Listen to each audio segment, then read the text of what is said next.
ടിപ്പു സുൽത്താന്റെ മരണത്തെക്കുറിച്ച് എസ് ഗിദ്വാനി എഴുതുന്നുണ്ട്. വെടിവെപ്പ് തീവ്രമായി കഴിഞ്ഞിരുന്നു. ടിപ്പു സുൽത്താൻ മുന്നോട്ട് കുതിക്കാൻ വെമ്പി. ശരീരത്തിൽ 3 മുറിവുകളേറ്റിട്ടും ഊരിപ്പിടിച്ച കരവാളുമായി ഒരു മൈസൂർക്കാരൻ മാത്രം ഉറച്ചു നിൽക്കുന്നു. ഷഹീദ് ഫതഹ് അലി ഖാൻ ടിപ്പു സുൽത്താൻ.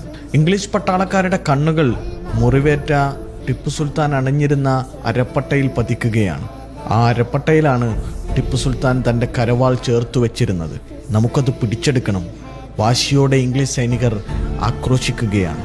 വാളുകളും തോക്കിൻ ചട്ടകളുമായി ടിപ്പു സുൽത്താന് നേരെ ഇംഗ്ലീഷ് പട്ടാളം പാഞ്ഞടുക്കുകയാണ്. വീണ്ടും ചോരവാർന്ന് ഏതാണ്ട് മരണത്തിൻ്റെ മയക്കം ബാധിച്ച അവസ്ഥയിലായിരുന്നു സുൽത്താൻ. തൻ്റെ സമയം അടുക്കുന്നുവെന്ന് സുൽത്താൻ മന്ദഹസിച്ചു കൊണ്ടിരിക്കുന്നു. പെട്ടെന്നാണ് അദ്ദേഹത്തിന് നേരെ ഇരമ്പിയടുക്കുന്ന ബ്രിട്ടീഷ് പട്ടാളക്കാരിലേക്ക് അദ്ദേഹത്തിൻ്റെ കരവാൾ തുളഞ്ഞു കയറുന്നത്.